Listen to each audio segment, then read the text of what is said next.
الشيطان اللعين الرجيم بسم الله الرحمن الرحيم الحمد لله رب العالمين والصلاة والسلام على أشرف الأنبياء والمرسلين خاتم النبيين سيد الأولين والآخرين شفيع المذنبين وأبي القاسم محمد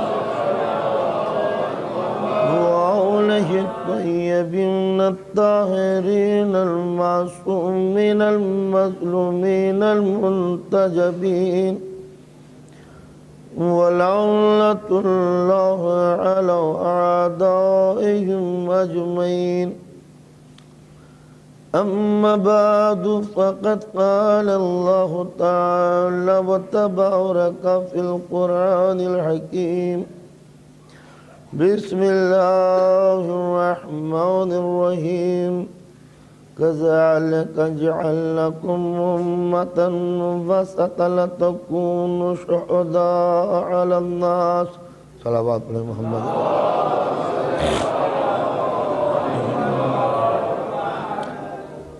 برادران ایمانی، آپ حضرات کو معلوم ہے جو سلسلہ گفتگو چل رہا ہے، انسان اپنی سیمابیت کے تحت تاریخ کے طویل دور میں دو افراط و تفریط کے دو نقطوں کے درمیان ڈگمگاتا رہا. ایکسٹریمزم، حد سے گزر جانا اور حد سے گر جانا اس کا شعار رہا، اس کی عادت رہی، خصلت رہی. ان دونوں نقطوں کی اصلاح کے لیے مذہب آتا ہے تاکہ نہ انسان معیار سے گر جائے اور نہ اپنے حدود کو پار کر جائے. ہر مسئلے میں انسان نے دو ہی رخ اختیار کیے ہیں، یا تو اتنی محبت کی ہے کہ خدا سمجھ لیا، یا اتنی نفرت کی ہے کہ اعتدال سے گرا دیا. مہربان ہوا تو سب کچھ لٹا دیا، نہ مہربان ہوا تو سب کچھ لوٹ لیا. یہی اس نے پوری تاریخ انسانیت. اب سوچتے چلے جائیں، یہ گھر میں سوچنے کی باتیں ہیں، یہاں تو صرف ہم اشارہ کرتے ہیں. کام نوجوانوں کا ہے کہ وہ زندگی کے ہر مسئلے کو دیکھیں، اور کوئی مسئلہ سمجھ میں نہ آئے تو اس کے لیے ہم حاضر ہیں کہ دنیا نے جتنے بھی سلوشن پیش کیے ہیں الجھنوں کے، وہ ایکسٹریم ہیں، بالکل حد سے زیادہ، حد سے بڑھ گئے یا حد سے گر گئے. یہی دو مسئلے دنیا نے سوچے ہیں، اور اصلاح مذہب نے کی ہے کہ نہ حد سے گرنے دیتا ہے اور نہ حد سے بڑھنے دیتا ہے. اسی میں ایک مسئلہ ہے کہ دنیا میں جنگ ہونی چاہیے یا نہیں، صلح مکمل ہو یا جنگ مسلسل، کنٹینیوسلی جنگ ہوتی رہے یا مستقل اہنسا کا پیغام دنیا کے سامنے آتا رہے، وائلنس یا نن وائلنس. یہ ایک مستقل چیپٹر ہے. اور مذہب کے متعلق یہ سوچ لیا گیا کہ بیچارے مذہب کا کام تلوار چلانا نہیں ہے. مذہب کے لیے یہ دنیا نے یہ سوچ لیا کہ مذہب بس اس لیے آتا ہے کہ وہ سر کو جھکا کے گردن دے دے، اس کے علاوہ مذہب کا کوئی کام نہیں ہے. اس لیے کہ اب تک دنیا میں جو بھی مذہب آتے رہے انہوں نے دنیا کو ایک ہی راستہ دکھایا ہے، شانتی، سکون، پیار. اور پیار کے معنی، شانتی کے معنی، پیس کے معنی بس اپنا سر کٹا دو، اس کے علاوہ کوئی شکل نہیں ہے. ہندوستان کے جو پرانے دھرم، پرانے مذہب ہیں، آپ جانتے ہیں کہ وہاں پر آریہ مذہب میں برہمنزم تھا، ویدوں کا مذہب، 4 ویدوں میں ایمان تھا. اس نظام میں، ہندوستان کے پرانے نظام میں ظلم بھی تھا، تشدد بھی تھا، تفریق بھی تھی. ایک قوم 4 حصوں میں بٹی ہوئی تھی. ایک وہ ہے جو بھگوان والے ہیں، برہمن. اس کا کام صرف یہ ہے کہ وہ مذہب کی بات کریں، ریلیجس کے جتنے بھی کام ہیں ان کی ڈیوٹی تھی، کسی اور کو یہ حق نہیں تھا کہ وہ مذہب کے معاملے میں بول سکے۔ یہ ہمارا ڈپارٹمنٹ بالکل الگ الگ ہے، مونوپولی ہے ہماری۔ خبردار کوئی وید نہ سنے، وید کے جو شلوک، جو آیتیں تھیں، اس کی ورسز تھے، اس کو حق نہ تھا کہ کوئی دوسرا سن سکے، سمجھ سکے۔ ہم مذہب والے ہیں، مذہب کے ٹھیکیدار ہیں، صرف ہمیں یہ حق حاصل ہے کہ ہم مذہب کی بات کریں اور کچھ نہیں۔ یہ برہنزم تھا۔ برابر میں جن کے ہاتھوں میں تلوار تھی، جو رائل بلٹ تھے، جن کے ہاتھوں میں اقتدار ہے، رولنگ پاور، ان کے لیے بس یہ تھا کہ آپ مذہب میں نہیں بولیں گے، ہم آپ کی حکومت میں نہیں بولیں گے۔ یہ کوپریشن تھا آپس میں کہ آپ تلوار چلائیں، حکومت کریں، ایڈمنسٹریشن آپ کے ذمے، مذہب ہمارے ذمے۔ کچھ وہ تھے کہ جن کا کام بزنس کرنا تھا، کاروبار کرنا تھا۔ یہ جو حضرات کھتری کہلائے، ان کا کام یہ تھا کہ نہ حکومت کے کسی معاملے میں دخل دیں اور نہ مذہب کے معاملے میں۔ آپ سیٹ لوگ ہیں، مالدار لوگ ہیں، بزنس کیے جائیے، ادھر ادھر مت دیکھیے۔ ایک وہ لوگ تھے جو مزدور تھے، محنت کش تھے، ان کو کمین کہتے تھے، ذلیل سمجھے جاتے تھے۔ ان کا آج بھی وہ چھوت کے نام سے ہے، ان کو ٹچ کرنے کی ضرورت نہیں ہے، انٹچیبل۔ آج جو ہندوستان میں جو کنورژن ہو رہا ہے مذہب کا، وہ اسی ظلم کے خلاف ہو رہا ہے۔ تو یہ کلاسیفیکیشن ایک ہی سوسائٹی کے اندر تھی۔ نتیجہ یہ ہوا کہ اس ظلم کے رد عمل کی بنا پر ایک نیا مذہب ابھرا جس کا نام ہے بدھزم۔ بدھزم کی بنیاد ہی اس کے اوپر ہے کہ دنیا میں ظلم نہیں ہونا چاہیے۔ آپ گوشت نہیں کھائیں گے، میٹ نہیں کھائیں گے، کسی کو قتل نہیں کریں گے، بالکل ٹوٹلی اہنسا ہونی چاہیے، نن وائلنس، تلوار نہیں چلانے کی ضرورت ہے، شانتی پورے کائنات میں، پورے سنسار میں شانتی و سکون ہونا چاہیے۔ کچھ بھی ہو جائے چاہے، مگر شانتی کے علاوہ، سکون کے علاوہ کچھ نہیں ہونا چاہیے۔ شمشیر چلانا، جنگ لڑنا، ہنگامے کرنا وغیرہ وغیرہ سب کچھ ہوا۔ تو ظاہر ہے کہ جب بدھزم ہندوستان کے اندر پھیلنے لگا تو اس کے اصول اتنے اٹریکٹیو تھے، اتنے پیارے تھے، اتنے گڈ لکنگ تھے کہ تمام ہندوستان بدھزم کی طرف کھنچتا چلا گیا۔ مگر یاد رکھیے، قانون بنانا تو بہت آسان کام ہے، مگر قانون کے اوپر چلانا سب سے بڑا مشکل کام ہے۔ قانون ایک مقدس شے ہے جس کے تحفظ کے لیے ایک طاقت کی ضرورت ہوتی ہے۔ انسان کا ذہن پیاری باتوں کو مان تو لیتا ہے، مگر دل وہ ہے جو قابو میں نہیں رہتا۔ انسان کے اس مچلے ہوئے دل کو قابو میں لانے کے لیے ایک طاقت کی ضرورت ہوتی ہے، تاکہ انسان اگر راستے کو چھوڑے تو اس طاقت کے خوف سے خاموش ہو کے بیٹھ جائے۔ لیکن بدھزم اس تصور کو نہ سوچ سکا۔ اس نے سوچا کہ پورے دنیا کے اندر، ہم سنسار کے اندر پورے یونیورسل ایک پروگرام پیش کریں گے کہ دیکھو تلوار نہیں اٹھانی چاہیے۔ جہاں تک کا یہ بات تھی کہ تلوار نہ اٹھانی چاہیے، بڑی پیاری بات معلوم ہوئی، لڑنا نہیں چاہیے، بڑی پیاری بات ہوئی، لیکن اس کے پاس یہ کوئی پروگرام نہ تھا کہ تلوار تو شریف نہیں اٹھائے گا، لیکن اگر کوئی غنڈہ تلوار لے کے آ جائے تو کیا کریں؟ کوئی بدماش اگر تلوار لے کے آ جائے تو کیا کریں؟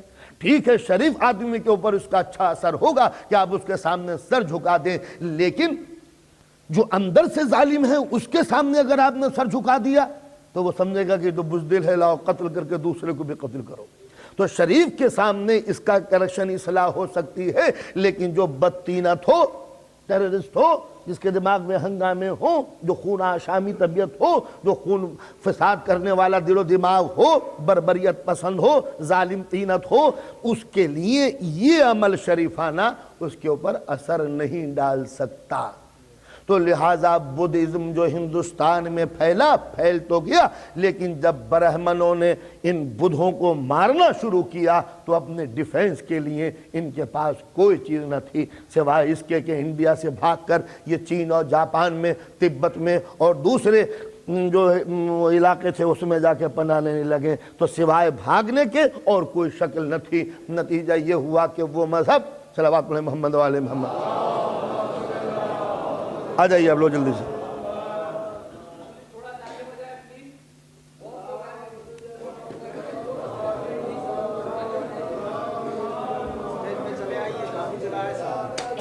کچھ حضرات یہاں سامنے بیٹھ جائیں، بالکل کوئی بات نہیں ہوئی۔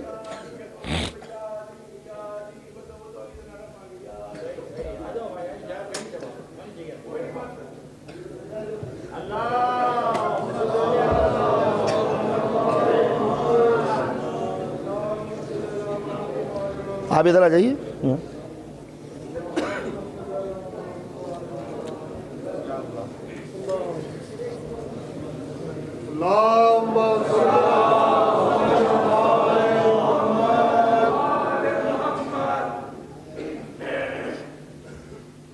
شروع کروں؟ صلوات پڑھیں محمد والے محمد۔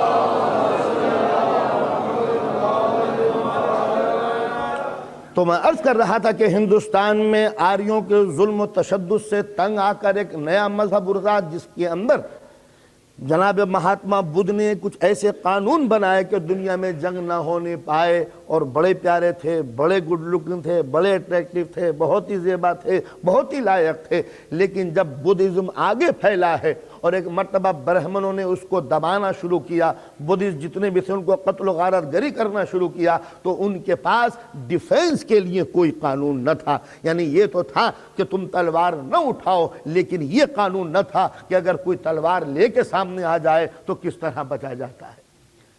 تو آپ نے دیکھا کہ صرف ایک ہی طرف انہوں نے ون وے اصول بنایا کہ تم کسی پہ تلوار نہ چلاؤ گے، لیکن یہ قانون سمجھ میں نہیں آتا کہ اگر کوئی بدماش تمہارے قانون کو نہ مانے اور تمہارے مد مقابل آ جائے تو اپنے تحفظ کے لیے تمہارے پاس کیا ہونا چاہیے۔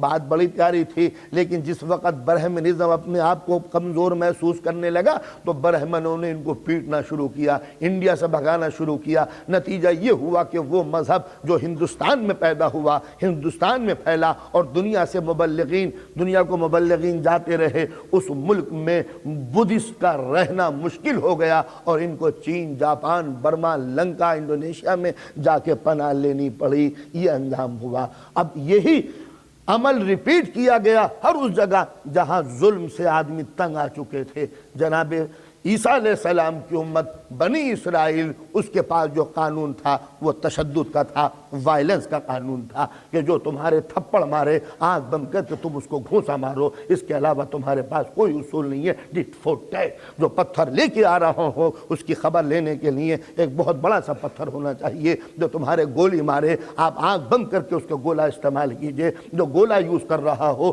اس کے مقابلے میں آپ بم لے کے آ جائیے۔ کوئی بم لے کے آ رہا ہو، آپ آنکھ بند کر کے ایٹم بم یوز کیجئے، اور کوئی ایٹم بم یوز کر رہا ہو تو جو بھی آپ کو ہائیڈروجن بم ملے یا نیوٹرن بم ملے وہ آپ بالکل اپلائی کر دیجئے، گھبرانے کی کوئی ضرورت نہیں ہے۔ تو آپ نے دیکھا دو قانون دنیا سے واقف ہو چکی تھی، ایک تو وائلنس، ایک نن وائلنس، ایک تشدد، ایک غیر تشدد، ایک وہ کہ بس لڑتے رہو چاہے حشر کچھ بھی ہو، جو تمہارے سامنے آئے اسے کرش کر کے رکھ دو، جو سامنے آئے اس کو دبا کے رکھ دو، کوئی رحم کھانے کی ضرورت نہیں ہے۔ اگر کسی نے اف کیا ہے تو خبردار اگلا جملہ نہ نکالنے پائے، ورنہ ہم تمہارا گلا شمشیر سے کاٹ دیں گے۔ جب بنی اسرائیل کا یہ تشدد بھرا قانون آگے بڑھتا رہا تو پوری دنیا کے اندر بنی اسرائیل کا تشدد مشہور ہو گیا، حالانکہ یہ وہ بنی اسرائیل تھے جو قانون یوں بنا تھا کہ چونکہ فرعون کی اولاد نے جناب بنی اسرائیل کی امت کو ستانا شروع کیا تھا،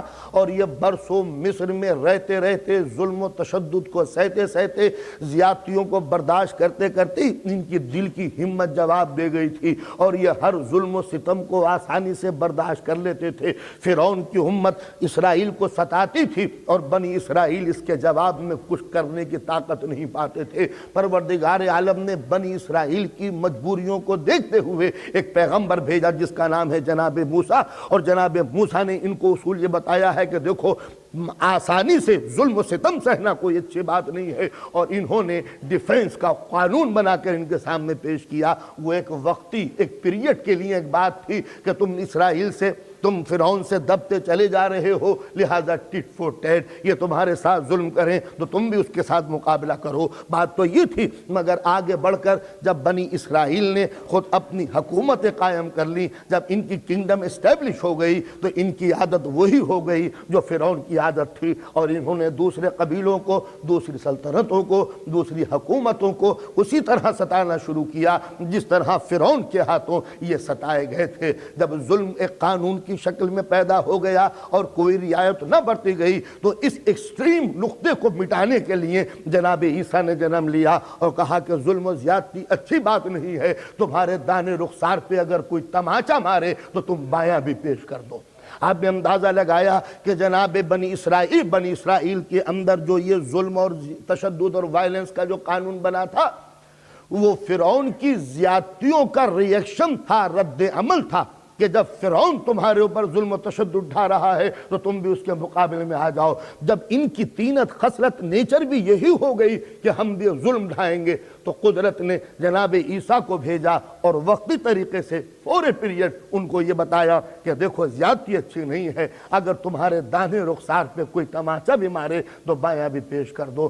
جہاں تک کہ قانون کا حسن تھا، اس میں بڑی پیاری بات ہے، بڑی خوبی معلوم ہوتی ہے، بہت ہی ایٹریکٹیو ہے۔ جیسا بدھزم میں تھا کہ ہاتھ نہ اٹھانا، زیادتی نہ کرنا، کوئی کیڑا تمہارے منہ میں نہ چلا جائے، منہ پہ وہ باندھ لینا، تو یہ ساری باتیں تھیں جس کو دیکھ کے بدھزم بنا تھا۔ اسی طرح جناب عیسیٰ کا قانون یہ تھا کہ دیکھو کسی پر زیادتی نہ کرنا، کسی پر ظلم نہ کرنا۔ اگر کوئی تم کو ستانے کے لیے آئے تو اگر وہ ستا بھی رہا ہے تو اس کا جواب ستانے سے نہ دینا، اگر اس نے داہنے رخسار پہ تماچا مارا ہے تو بایاں بھی پیش کر دینا۔ بڑا پیارا قانون معلوم ہوتا ہے، لیکن قانون بنانا تو آسان ہے مگر اس کو پریکٹس میں لانا بڑا مشکل کام ہے۔ ہر انسان کا نیچر الگ، سب کی طبیعت الگ، قوم و قبیلے الگ، قوموں کے مزاج الگ، ہر قوم کا ایک اپنا مزاج ہوتا ہے، تو ظاہر ہے کہ قانون کسی ایک قوم کے لیے نہیں ہے، سب کے لیے ہے۔ تو قانون میں اتنا لچک ہونی چاہیے جو ہر قوم کے لیے، ہر انسان کے لیے وہ برابر ہو سکے۔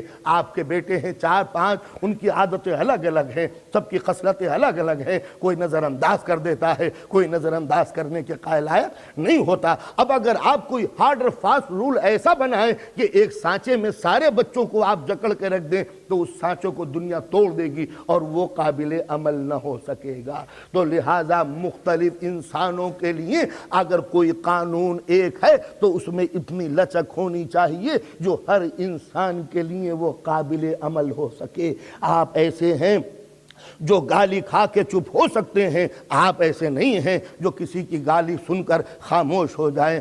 آپ ایسے ہیں کہ گالی کا جواب ایک گالی سے دیجیے گا، مگر آپ وہ ہیں جو ایک گالی کا جواب 10 گالی کے دینے کے لیے تیار ہیں۔ تو اب دو شکلیں ہیں، ایک وہ ہے کہ جو 10 گالیاں کھا کے چپ ہو جاتا ہے، ایک وہ ہے جو ایک گالی کھا کے 10 گالیاں دیتا ہے۔ اب بتائیے ان دو مختلف دماغوں کے لیے آپ کے پاس کون سا پروگرام ہے؟ اگر آپ یہ کہہ دیں کہ نہیں گالیاں کھاتے چلے جاؤ تو وہ تو قبول کر لے گا آپ کا مذہب جس کو معاف کرنے کی طاقت موجود ہے، لیکن جو ریونج لینے کا عادی ہے اس کے لیے آپ کا قانون قابل عمل نہ ہو سکے گا۔ تو اب دنیا دو حصوں میں بٹ کے رہ جائے گی۔ ایک یہ کہیں گے وہی جیسے ہندوازم میں تھا کہ مذہب بڑا پیارا ہے مگر صرف پنڈت و برہمن اس کو اپنائے گا، ہم اپنانے کے لیے تیار نہیں ہیں، اس لیے کہ بدھزم میں جب یہ بات آئی کہ آپ شادی نہیں کریں گے تو اب ظاہر ہے کہ شادی نہیں کریں گے تو راجا کا بیٹا راجا کیسے بنے گا؟ اس کو مجبوراً شادی کرنی چاہیے تاکہ اپنا تاج و تخت بچائے۔ تو اب ڈیویژن اسی طرح ممکن ہے کہ آپ کو ضروری نہیں ہے کہ آپ کی اولاد ہو،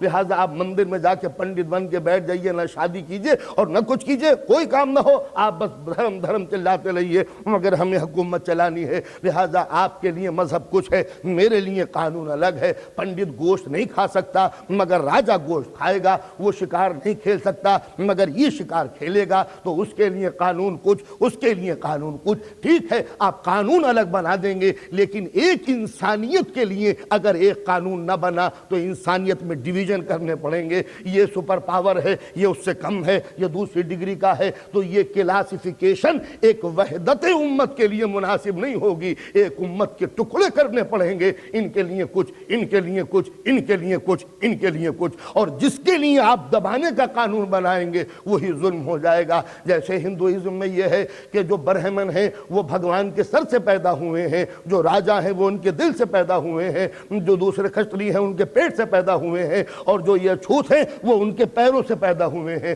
تو آپ نے یہ تو کہہ دیا کہ پیروں سے پیدا ہوئے ہیں، لیکن اگر کبھی ڈیموکریسی کا راج ہوا اور آزادی آئی تو یہی پیر کہیں سر پہ نہ بیٹھ جائیں۔ نتیجہ یہ ہوا کہ آج جو انڈیا کے اندر ریئیکشن ہوا کہ جو اچھوت ہیں، جو انٹچیبل تھے، جب انہوں نے ظلم محسوس کیا جب تک کہ وہ جاہل تھے، خاموش تھے، لیکن جب آپ کو پڑھانا پڑا ان کے ووٹ لینے کے لیے تو وہ پڑھ لکھنے کے بعد یہ کہنے لگے کہ تم اور ہم میں ڈیفرنس کیا ہے، تم بھی انسان ہو ہم بھی انسان ہیں، دیش ہمارا تھا تمہارا تو نہیں تھا، تم تو باہر سے آئے تھے۔ تو جب انہوں نے کنورژن شروع کیا، مذہب بدلنا شروع کیا، دوسرے دینوں میں جانا شروع کیا، تو آپ نے کہا کہ اب ہم تم کو ٹچ کریں گے، اب تم انٹچیبل نہیں ہو۔ تو آپ نے دیکھا کہ مذہب کے قانونوں کو بدل دینا پڑا جب انسانیت کے لیے مناسب نہیں ہوتے تو یا تو وہ قانون بناؤ جو سب کے لیے یکساں ہو، اور اگر آپ نے ڈویژن کرنا شروع کر دیا تو یہ بھگوان کا، اللہ کا بھیجا ہوا مذہب نہیں ہوگا، بلکہ سیاست کا بنایا ہوا ہوگا کہ آپ کے لیے کچھ ہے، میرے لیے کچھ ہے۔ تو نتیجہ یہ ہوا کہ ایک مذہب بنی نوع انسان کے لیے نہیں بن سکتا، یا تو ایسا مکمل مذہب ہو جو ہر طبیعت کے لیے ہو، ہر مزاج کے لیے ہو، ہر ذہن کے لیے ہو۔ لہٰذا انسان نے اپنے فائدے کے لیے الگ الگ نقطے، الگ الگ دھرم، الگ الگ اصول، الگ الگ پرنسپل بنانے شروع کیے، اور جو بھی انسان پرنسپل بناتا رہا، جو فاؤنڈیشن قائم کرتا رہا، وہ ایکسٹریم پر جا کے ختم ہوئی۔ یا تو ظلم ہے تو بستیوں کو جلا دیا، اور اگر پچھتایا تو پھر سر کو جھکا دیا، یا تو دنیا کو مٹا دیا یا پھر خود مٹ گیا۔ تو کوئی ایسا مڈل پوائنٹ اختیار کرو جو نہ وائلنس ہو نہ نن وائلنس ہو، نہ اس پر انسان کو سکون مل سکتا ہے نہ اس پر۔ اس لیے کہ اگر یہ ہیبرو کانسٹیٹیوشن جناب موسیٰ کے قانون کو اختیار کر لیا گیا، جو تمہارے اینٹ مارے تم اس کے پتھر مار دو، بڑا پیاری بات ہے، لیکن اگر ہیومینٹی کے لیے پرماننٹ، مستقل، کنٹینیوسلی اسی قانون پر عمل شروع ہوا کہ اینٹ کا جواب پتھر، ٹیٹ فور ٹیٹ، تو دنیا یہ ہوگا کہ ظلم کا مقابلہ ظلم سے، ظلم کا بدلہ ظلم، وہی عرب کی طرح ایک قانون بن کے رہ جائے گا۔ عرب میں دور جہالت میں معلوم ہے کہ کیا تھا، اگر کوئی قتل کر دیتا تھا تو جو قتل ہو جاتا تھا اس کے لیے یہ بلیو کیا جاتا تھا کہ اس کے جسم سے ایک الو نکلتا ہے، اور وہ بیٹھا رہتا ہے، وہ جب تک کوستا رہتا ہے جب تک کہ اس کا خون کا بدلہ نہ لیا جائے، تو اس کے ٹرائب اور قبیلے والے ریونج لینے کے لیے اس قاتل کا مرڈر کر دیا کرتے تھے۔ جب وہ مر جاتا تھا تو اس کے قبیلے والے کہتے تھے کہ اب الو اس سے نکلا ہے، لہٰذا اس کا بدلہ ہم لیں گے۔ نتیجہ یہ ہوا کہ دونوں طرف سے الو نکلتے رہتے تھے اور انسانیت کا خون بہتا رہتا تھا۔ تو اگر جناب موسیٰ کے قانون کو مستقل پرماننٹ لا تسلیم کر لیا جائے تو نتیجہ یہ ہوگا کہ آپ مجھے قتل کریں گے، میں آپ کو قتل کروں گا، قتل کا مقابلہ قتل سے ہوتا چلا جائے گا، اور دنیا ریونج کے سمندر میں ڈوب کے اپنے وجود کو کھو دے گی۔ تو لہٰذا وائلنس انسانیت کے لیے ایک دردناک عذاب ہے جو خود انسان اپنے ہاتھوں سے تیار کرتا ہے۔ اس کے مقابلے میں نن وائلنس کا جو تصور جناب عیسیٰ نے پیش کیا یا بدھزم کے اندر اٹھا کہ اگر کوئی تم کو ستانے کے لیے آ جائے تو اپنے آپ کو پیش کر دو تاکہ وہ ظلم ڈھا سکے۔ ٹھیک ہے، ایک شریف آدمی جس نے نیا نیا کوئی ظلم کیا ہو، وہ آپ کے اس ریئیکشن کی بنا پر ہو سکتا ہے سلنڈر ہو جائے۔ نیا نیا شریف تھا، بھوک کے بنا پر لوٹنے کے لیے آپ کو آیا، وہ ستانا چاہ رہا ہے، آپ نے سب کچھ پیش کر دیا، اس کا ضمیر اندر سے جاگا، کہا بری بات ہے، وہ آپ کے آگے سر کو جھکا کے توبہ کر لے گا، شریف ہو جائے گا۔ لیکن جو بدماش طینت لے کے آیا ہے، جس کے خمیر کے اندر نجاست ہے، جس کی طبیعت میں خباثت ہے، جہاں خرابیاں فاؤنڈیشن میں داخل ہو چکی ہیں، تو اب ظاہر ہے کہ یہ آپ کا جو عمل ہے اس کے ظلم کو اور بڑھا دے گا۔ نتیجہ یہ ہوگا کہ مظلوم اور دبتا چلا جائے گا، ظالم اور ابھرتا چلا جائے گا۔ دنیا میں یہ قانون کبھی پریکٹیکل طریقے سے جاری نہ رہ سکا۔ خود کرسچینٹی جو اس پر بلیو کرتی تھی کہ جو تمہارے داہنے رخسار پہ تماچا مارے تم بایاں بھی پیش کر دو، جب روم کے اندر ایک دن میں 16,000 عیسائی مارے گئے تو آخر میں ان کے پوپ کو یہ کہنا پڑا کہ ٹٹ فور ٹیٹ، اب ہم بھی ماریں گے۔ نتیجہ یہ ہوا کہ جب کرسچینٹی برسر اقتدار آئی اور پاور ان کے ہاتھوں میں آیا تو تاریخ بتاتی ہے کہ عیسائیوں نے یہودیوں پر اتنا ظلم کیا کہ یہودیوں کے ظلم دنیا بھول گئی جو عیسائیوں نے کیا ہے، جن کے قانون کے اندر یہ تھا کہ جو داہنے رخسار پہ تماچا مارے تم بایاں بھی پیش کر دو۔ آپ نے اندازہ لگایا، اگر میں غلط کہہ رہا ہوں تو آپ مجھے بتائیے کہ یہودیوں نے عیسائیوں پہ ظلم ڈھایا تھا، یہ خاموشی سے ظلم سہتے رہے، اس لیے کہ جناب عیسیٰ کی تعلیم یہ تھی کہ جو داہنے رخسار پہ تماچا مارے بایاں بھی پیش کر دو۔ لیکن جب یہی کرسچینٹی پاور میں آئی، طاقت میں آئی، تو انہوں نے اپنے اس پرنسپل کو کھو دیا اور اپنے اس اصول کو ترک کرنے کے بعد یہ زندہ قائم رہ سکے، ورنہ یہ فنا ہو گئے تھے۔ کہا ہم بھی اب خون کا بدلہ خون سے لیں گے. اور جب یہ عیسائی برسر اقتدار آئے ہیں, پاور ان کے ہاتھوں میں ہوا ہے, کنگڈم کے یہ مالک بنے ہیں, تو یہودیوں کو سانس لینا مشکل ہو گیا. وہ ظلم ڈھایا ہے یہودیوں پر انہوں نے کہ یہودیوں کے ظلم ایک طرف ہو گئے اور عیسائیوں کے ظلم آ گئے. یہ کیوں ہوا؟ اس لیے کہ فطرت انسانی, ہیومن نیچر اس بات کو قبول کرنے کے لیے تیار نہیں ہے کہ آپ دباتے چلے جائیں اور ہم قانوناً دبتے چلے جائیں. ایک منزل پر فطرت انسانی اسے اوپر لے کے آتی ہے.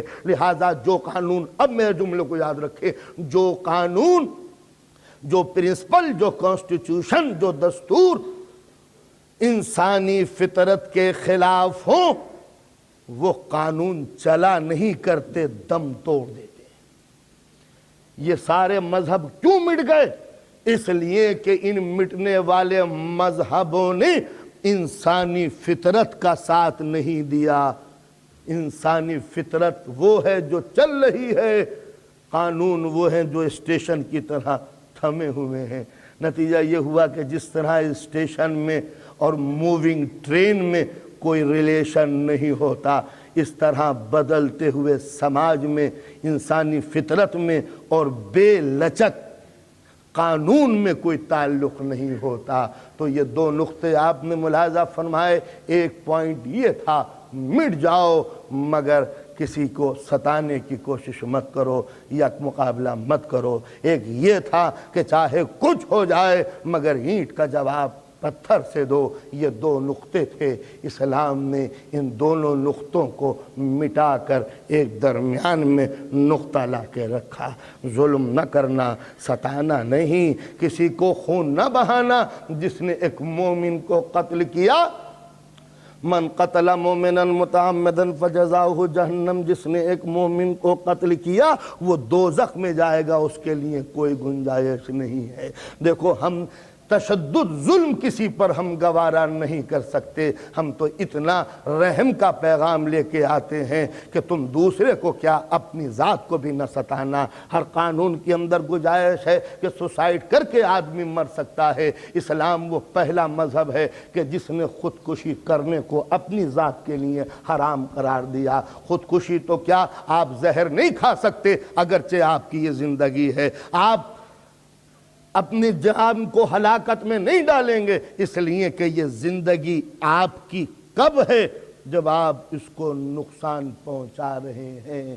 سوسائڈ کرنا تو بہت بڑی چیز ہے. اسلام نے ہر اس چیز کو حرام قرار دے دیا جو آپ کے جسم کو نقصان پہنچانے والی ہو. اس لیے کہ یہ باڈی, یہ لائف آپ کی پراپرٹی نہیں ہے, یہ خدا کی ملکیت ہے. جب خدا کی ملکیت ہے تو قدرت نے اپنی اس ملکیت کو بچانے کے لیے آپ کو امین بنایا, آپ کو ٹرسٹی بنایا اس کا. یہ زندگی میری ہے, تم لو, تم اس کی حفاظت کرنا. قانون دیا, ہر وہ چیز حرام ہے جو تمہارے جسم کو نقصان پہنچا دے.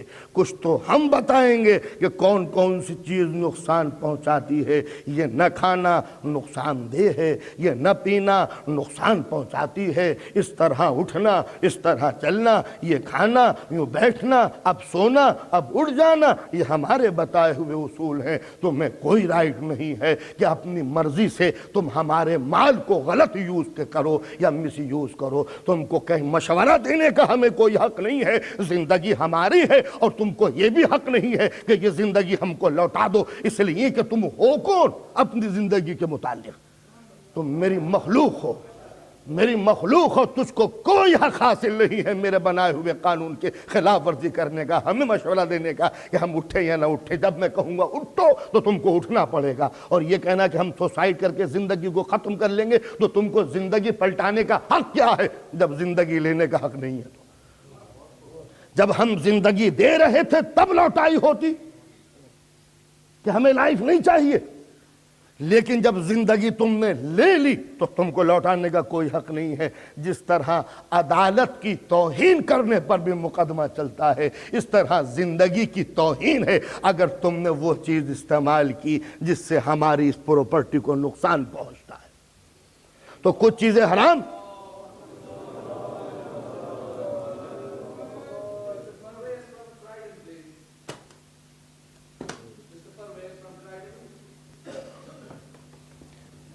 کوئی پرویز صاحب ہیں، ان کو بلایا جا رہا ہے.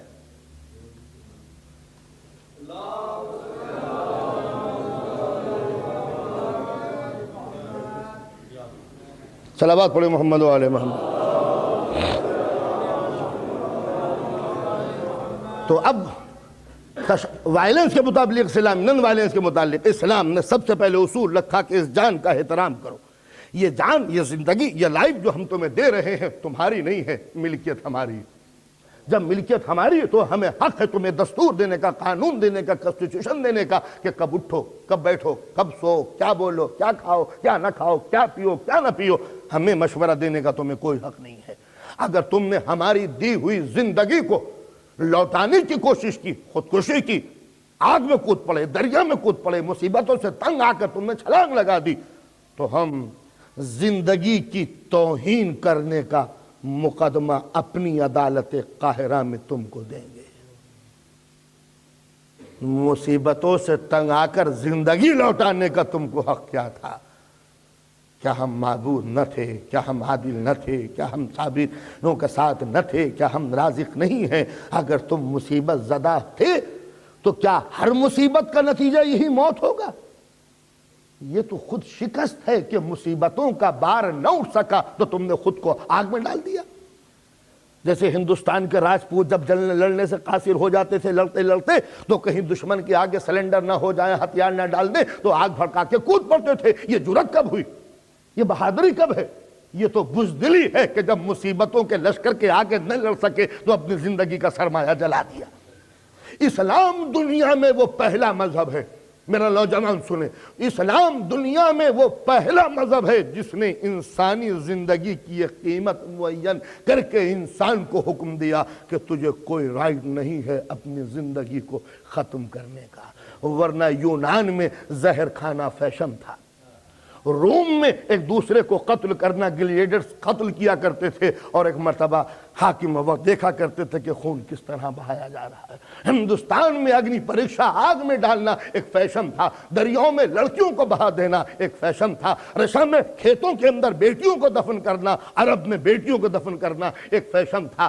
زہر کھا لینا، خود کو جلا دینا اس زمانے کے پڑھے لکھے انسانوں کا کام تھا. اسلام پہلی آواز ہے جس نے زندگی کی قیمت معین کی ہے، اور اسلام کے اس قانون کو چرا کر یہ دنیا کے قانون بنانے والے چور یہ کہتے ہیں اگر تم نے سوسائڈ کیا تو ہم تم پہ مقدمہ چلائیں گے. کتنے بیوقوف ہو! اس پر مقدمہ تم چلاؤ گے تو کب مقدمہ چلاؤ گے؟ کہا جب یہ ناکام ہو جائے گا، انسکسسفل. چھلانگ لگانا چاہتا تھا برج سے تھیمس کے دریا میں، میں جیسے کودنا چاہتا تھا انہوں نے پیچھے سے گریبان پکڑ لیا. کیا کر رہے ہو؟ کہا خودکشی. کہا چلو تم پہ مقدمہ چلے گا. تو یہ دنیاوی عدالت کیا سب سے بڑا نقص ہے کہ جو جرم مجھ سے سرزد نہ ہو سکا یہ اس کی سزا دیں گے. دنیاوی عدالتیں جرم کی ناکامی پر سزا دیتی ہیں. نہیں، جب جرم ہو جائے تب آپ پنشمنٹ دیجئے. یہ جرم سے پہلے سزا کیوں دے رہے؟ کہا اگر اس نے جرم کر لیا تو ہمارے ہاتھوں سے اتنا دور بھاگ جائے گا کہ ہم اسے پکڑ نہ سکیں گے. آپ نے اندازہ لگایا کہ اگر یہ پہلے پکڑا گیا تو گرفتار، اور اگر ڈوب گیا تو اس پار. اب وہاں پکڑو.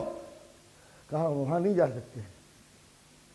تو دنیاوی عدالتیں کتنی کمزور ہیں جو جرم کی ناکامی پر سزا دیتی ہیں.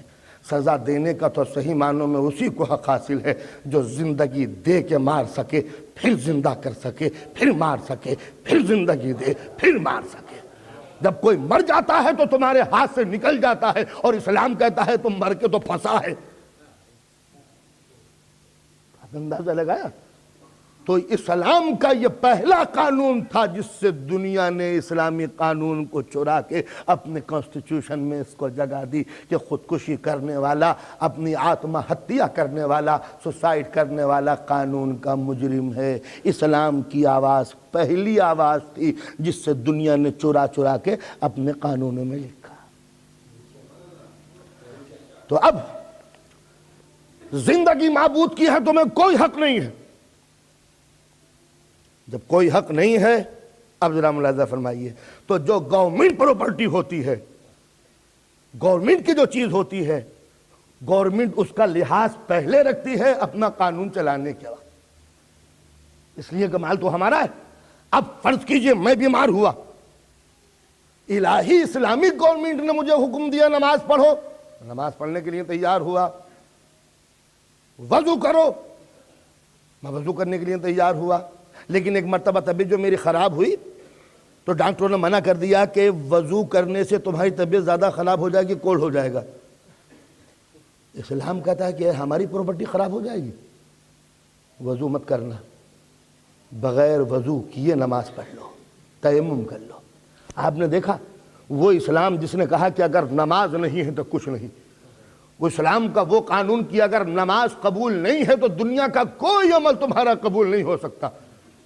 یہ نماز قبول ہے تو قبول، اور نماز قبول نہیں ہے تو کوئی چیز قبول نہیں ہو سکتی۔ اس لیے کہ اہل بیت کا یہ سرمایہ ہے، اہل بیت نے سر دے دے کے نماز کو بچایا ہے، تو اگر یہ نماز قبول ہے تو سب قبول، اور اگر نماز قبول نہیں ہے تو کوئی چیز قبول نہیں ہو سکتی۔ لہذا آپ کوئی یہ نہ کہے کہ بلا بہت سے مجھ جیسے نادان ذاکر کمپیریزن شروع کر دیتے ہیں نماز میں اور مسجد میں اور مجلس میں، کہ مجلس افضل ہے، نماز مسجد افضل ہے۔ اس قسم کی بحث یہ پبلک کو بیوقوف بنانے کے لیے، خدا کے واسطے کبھی نہ سوچئے گا کہ اہل بیت کی چھوڑی ہوئی نمازوں کی توہین کر کے کوئی اہل بیت کو خوش کر سکتا ہے۔ اگر میں نے مجلس سے سنیے ہیں اور اہل بیت کی نماز نہیں پڑھی تو اہل بیت سب سے پہلے یہ کہیں گے ہمارے چھوڑے ہوئے قانون کو تم نے ترک کیسے کیا، جس کو سر دے کے بچایا ہو اس کو تم نے گنوایا کیسے۔ اب میں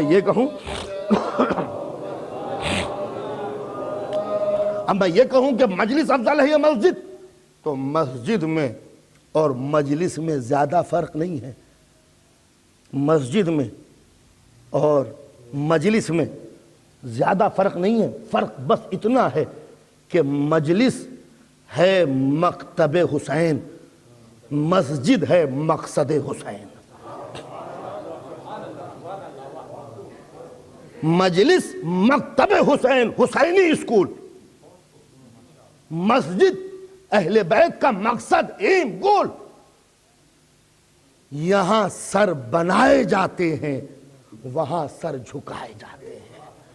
اور یاد رکھیے اگر یہاں اٹینڈنس اتنی ہوئی اور مسجد میں یہ حاضری نہ ہو سکی تو یہی کہا جائے گا اگر کارخانے میں مال صحیح بنتا تو پروڈکشن کیوں نہ ہوا۔ اگر جب اتنا مجمع آ رہا ہے ذکر حسین میں تو پھر یہ مجمع وہاں ٹرانسفر کیوں نہیں ہوا ذکر معبود میں؟ تو اس کے معنی ہے کہ اگر یہ لائن پہ مجلسیں چل رہی ہوتی تو جتنا مجمع یہاں ہے اتنا ہی مجمع وہاں ہوتا، مگر یہاں پر بھیڑ اتنی اور مسجد میں بھیڑ سناٹا، تو معلوم یہ ہوا کہ پروڈکشن صحیح نہیں ہو رہا، جبھی تو مارکیٹ میں نہیں پہنچا۔ تو مکتب کا کام ہے ذہن بنانا، مسجد کا کام ہے ذہنوں کو جھکا دینا۔ حسین اپنے ذکر کو سنا کے بلاتے ہیں اور جب یہ مجمع آ جاتا ہے تو معبود کے سامنے پیش کر دیتے ہیں، ماننے والے یہ تیرا سرمایہ ہے جو میں نے جمع کیا ہے۔ حضرت ابراہیم علیہ السلام سر راہ کھڑے ہو جاتے تھے، جو گزرتا تھا اس سے کہتے آؤ بھائی دعوت ہے، دعوت ہے، آؤ کھانا کھاؤ۔ وہ جاہل لوگ جن کو کھانا نہ ملتا تھا جناب ابراہیم کہہ رہے ہیں آؤ کھانا کھاؤ، روسٹڈ میٹ فرسٹ کلاس قسم میں کھانا کھلائیں گے، بیچارے سب آ جاتے تھے۔ جناب ابراہیم کھانا کھلاتے تھے، جب پیٹ بھر جاتا تھا بھائی ذرا سر جھکا دے، تو سوچتے تھے کہ میں جنہیں کھانا کھلایا ہے سر جھکا دے، تو وہ سر جھکا دیتا تھا۔ جناب ابراہیم کہتے پالنے والے سر کا جھکا دینا میرا کام ہے، دلوں کو جھکا دینا تیرا کام ہے، میں نے اتنے لے آیا ہوں ان کو اپنا بندہ بنا لے۔ بس جناب ابراہیم کے اسی واقعے کی روشنی میں کہہ سکتا ہوں امام حسین نے گھر کو لٹا کے آپ کو ایک جگہ بلا لیا تھا، پالنے والے ان سب کو بلانا میرا کام ہے، ان کے سروں کو جھکانا تیرا کام۔ صلوات پڑھیں محمد و آل محمد۔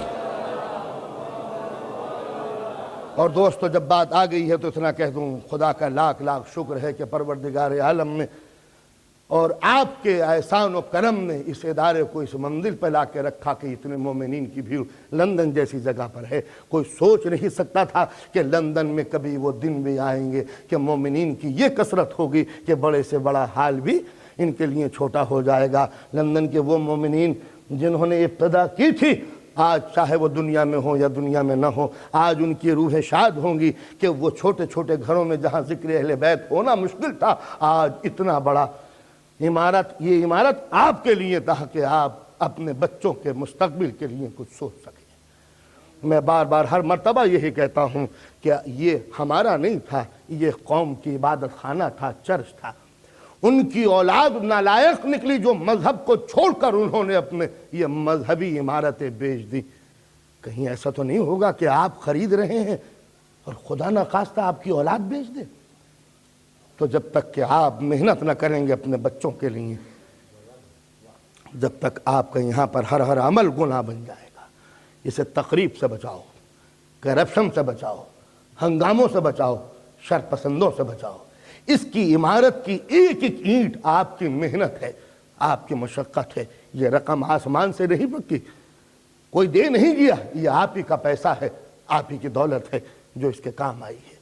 جب تک کہ اس کا صحیح استعمال نہ کرو گے، آخرت میں، دین میں اور دنیا میں دونوں گنہگار رہو گے۔ لہٰذا ہمارا کام حجت تمام کرنا ہے، آپ کا کام عمل کرنا ہے۔ اور ہر مرتبہ میں کہتا رہا ہوں، اگر پبلیکیشن نہ ہوا تو یہ بچے اسلام سے دور ہوتے چلے جائیں گے۔ ہماری تقریریں سطحی اثر ڈالتی ہیں، کچھ دیر کے لیے وقتی طریقے سے آپ جمع ہو جاتے ہیں، آپ نکل جائیں گے، چلے جائیں گے، معاملہ ختم ہو جائے گا۔ پبلیکیشن وہ ہے جو گھر میں سال بھر تک رہتا ہے۔ میں تو گویا ایک جھونکا ہوں ہوا کا، آیا اور گزر گیا، لیکن یہ پبلیکیشن تو مستقل ایک آکسیجن ہے جو آپ کے ذہنوں کو زندگی دے گی۔ لہٰذا جب تک کہ آپ اپنے بچوں کے مستقبل کے لیے نہ سوچیں گے، یہ عمارت آپ کے لیے ایک تانا بن جائے گی۔ تو خدا کے واسطے اس کا صحیح استعمال کرو۔ اگر یہ قرضہ ہے اس پر تو قرضہ ادا کرنے کی کوشش کرو، قرضہ ادا ہو جائے تو اس میں کام کرنے کی کوشش کرو، مطالبہ کرو کہ اس میں زیادہ سے زیادہ مذہبی کام ہو۔ ہر سب کچھ ہو سکتا ہے، برسوں تک یہ عمارت آپ کی ضرورتوں کو پورا کر سکتی ہے، بشرطے کہ آپ بھی اس کا حق ادا کر دیں۔ یہ مقروض ہے، یہ بات ہمیں اچھی نہیں معلوم ہو سکتی، اس لیے کہ جب یہ حسین کا گھر ہے تو جب حسین کسی کے مقروض نہیں ہے تو حسین کا گھر کس کا مقروض ہو سکتا ہے؟ تو لہٰذا اس کو آزاد کراؤ تاکہ یہ بینک کے سود سے اور سے قرض سے یہ سبکدوش ہو سکے، اور پھر سر جوڑ کے بیٹھو کہ کرنا کیا ہے۔ آپ نے اندازہ لگا، یہ میں نے دل دکھانے والی باتیں ضرور کہہ دی تھیں، مگر یہ دل کی آگ ہے، ہر روز چاہتا تھا کہ کچھ کہوں، اس لیے کہ شروع سے کہتا چلا آیا تھا۔ آج 7 برس ہو گئے مجھے تقریر کرتے ہوئے۔ 7 برس کم نہیں ہوتے، زندگی کا بہت بڑا سرمایہ ہوتا ہے، اور 7 برس میں آپ کو شاید اندازہ ہو کہ کوئی سال ایسا نہیں ہوتا کہ جو میں 60 اور 70 60 اور 70 مجلسیں ہر سال میں آپ کے لندن میں پڑھ کے جاتا ہوں، اور مقصد بخدا صرف یہ رہا ہے کہ ہماری نئی نسل، ہمارا نوجوان زیادہ سے زیادہ مذہب کے قریب آ سکے۔ کچھ خامیاں ہم میں بھی ہیں کہ ہم اس طرح ایکسپلین نہیں کر سکتے واقعی جس طرح بچوں کو کرنا چاہیے، اس لیے کہ منبر کا ایک اپنا ایک مزاج ہے، اس کا ایک نیچر ہے، ایک خاص اسٹائل ہے، اس اسٹائل کو ہم نہیں کھو سکتے، اس لیے کہ پرانے مومنین کو بھی لے کے چلنا پڑتا ہے، نوجوانوں کو بھی لے کے چلنا پڑتا ہے، عورتوں کے لیے بھی۔ تو ہم پیور بات عورتوں کے مطلب کی بھی نہیں کہہ سکتے، پیور بات نوجوانوں کے مطلب کی بھی نہیں کہہ سکتے، پیور بات بوڑھوں کے بھی مطلب کی نہیں کہہ سکتے۔ ایک ایسا کلاس ہے کہ جس میں پوری دنیا کے اسٹوڈنٹ بھرے ہوئے ہوں، ایک ٹیچر 1 گھنٹے میں سب کو مطمئن کر جائے، یہ کتنا مشکل کام ہوگا، یہ وہی جانتے ہیں جو منبر پہ آ کے کچھ دیر بول سکتے ہیں۔ ہمیں جنگ بھی کرنی ہے، صلح بھی کرنی ہے، ہمیں سائنسی کے اصول بھی بتانے ہیں، موجودہ تحقیق بھی پیش کرنی ہے، پرانی ہسٹری بھی پیش کرنی ہے، الفاظ بھی پیش کرنے ہیں، پریزنٹیشن بھی صحیح ہونا چاہیے، ایکسپلینیشن بھی صحیح ہونا چاہیے۔ 1 گھنٹے کے اندر کتنی ذمہ داریاں ہمارے سر پہ عائد ہوتی ہیں، اس کا احساس وہی کر سکتا ہے جو منبر پہ بیٹھنے کے لیے آتا ہو۔ تو اب ظاہر ہے کہ ہم ہر مرتبہ، میں یہ گزارش کرتا ہوں، جب بھی پہلی مرتبہ آیا تو یہ کہہ کے آیا میں 1 سال کے آیا ہوں، جا رہا ہوں، اور سب کچھ آپ کو یقین تھا۔ آپ نے جب گزارش کی، حکم دیا، تو ہر بار میں نے اپنا پروگرام بدلا ہے۔ اس میں اراکین کمیٹی گواہ ہیں کہ میرے پروگرام کو باقاعدہ کینسل کرایا جاتا ہے، دوسری جگہ سے انکار کرایا جاتا ہے، تب میں رکتا ہوں۔ خدا نہ خواستہ کوئی اپنے دل میں یہ خیال نہ کرے کہ میں انسسٹ کرتا ہوں، میں ریکویسٹ کرتا ہوں، للہ میں بھوکا مر رہا ہوں مجھے بلا لو۔ میں مولا کا دیا ہوا کھاتا ہوں، لندن کے مومنین کا کچھ نہیں کھاتا۔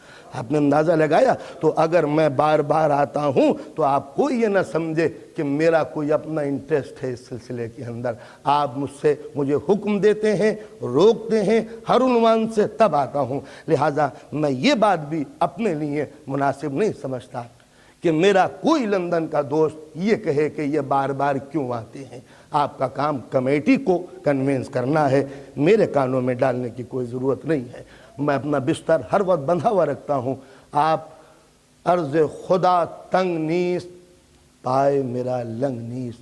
دنیا کی بڑی وسیع علاقہ ہے، ہماری تبلیغ کے لیے 10 ممبر ہمارے منتظر ہیں۔ آپ کو ضرورت ہو تو 10 مرتبہ ہم سے ریکویسٹ کریں، ہم تب آئیں گے۔ ہمیں کوئی ضرورت نہیں ہے کہ ہم آ کر اپنے اوپر یہ احسان لیں کہ صاحب ہم نے آپ کو بلایا ہے۔ ہم آپ کے ہر مشورے پر، آپ کے ہر کام میں ہم معاون ہیں، کوآپریشن کرتے ہیں۔ ہم نے محنتیں کی ہیں، مشقتیں کی ہیں، اسٹڈی کرتے ہیں۔ ایک مجلس کے پیچھے ہمارے 10 رات و دن لگے رہتے ہیں۔ جو 1 گھنٹے کی تقریر کرتے ہیں اس کے پیچھے سینکڑوں کتابیں، سینکڑوں وقت، گھنٹوں ہم صرف کرتے ہیں، تب 1 گھنٹے کی مجلس ہم آپ کو دیتے ہیں۔ کوئی یہ نہ سمجھے کہ کوئی بہت معمولی سا کام میں ممبر پہ بیٹھے کچھ بول کے چلے گئے۔ لہٰذا تنقید کریں، آپ کو حق ہے، لیکن تنقید کرنا ایسا نہ ہو کہ ہم اپنی توہین محسوس کرنے لگیں۔ میں نے عرض کیا کہ پچھلے سال بھی میں جانا چاہتا تھا، آپ نے اتنا ریکویسٹ کیا کہ دوسروں کے آرڈر کو مجھے کینسل کرنا پڑا۔ جو حضرات ہیں وہ جانتے ہیں اچھی طرح، لیکن اس کے بعد بھی پھر کچھ آدمی کان میں ڈال دیتے ہیں کہ لہٰذا یہ بات مناسب نہیں ہے۔ آپ جس کو بھی چاہیں آپ بلائیں، یہ ممبر نہ وقف ہے نہ ریزرو ہے، یہ ذکر حسین ہے، سمجھے؟ لیکن یہ کہ توہین ہم اپنی کسی بھی لحاظ سے ہم برداشت نہیں کر سکتے۔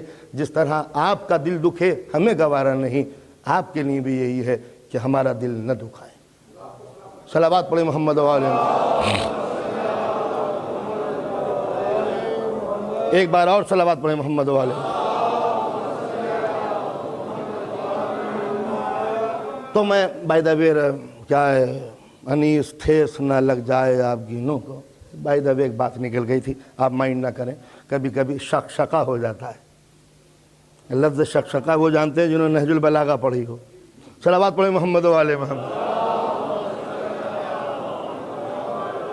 تو میں ظلم و تشدد کے متعلق اسلام نے قانون بنایا کہ آپ زیادتی نہیں کریں گے کسی کے اوپر۔